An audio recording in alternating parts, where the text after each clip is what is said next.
आज बहुत पावन दिन पर मुझे आपसे मन की बात करने का अवसर मिला है। आज चैत्र माह के शुक्ल पक्ष की प्रतिपदा तिथि है। आज से चैत्र नवरात्र की शुरुआत हो रही है। आज से भारतीय नववर्ष का भी आरंभ हो रहा है। इस बार विक्रम संवत 2082 शुरू हो रहा है। इस समय मेरे सामने आपकी ढेर सारी चिट्ठियां रखी हुई है। कोई बिहार से हैं, कोई बंगाल से, कोई तमिलनाडु से हैं, कोई गुजरात से हैं। इनमें बड़े रोचक तरीके से लोगों ने अपने मन की बातें लिखकर भेजी है।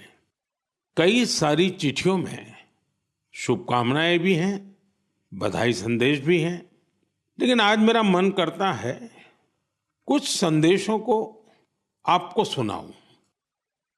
सर्वारिगु युगादि हब्बद शुभाशय गड़ू।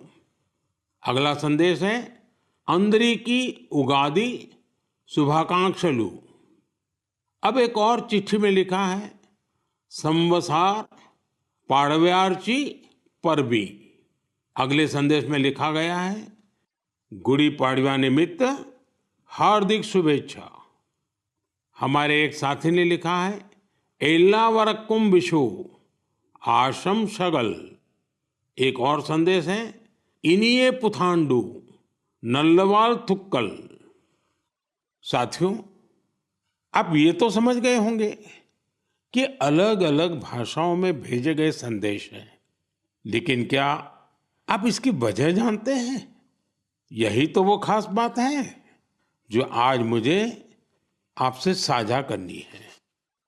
हमारे देश के अलग अलग राज्यों में आज और अगले कुछ दिनों में नववर्ष शुरू हो रहे हैं और ये सभी संदेश नववर्ष और विभिन्न पर्वों की बधाइयों के हैं। इसलिए मुझे अलग अलग भाषाओं में लोगों ने शुभकामनाएं भेजी हैं।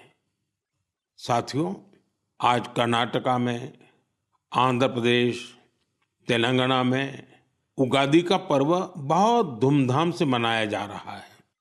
आज ही महाराष्ट्र में गुड़ी पड़वा मनाया जा रहा है।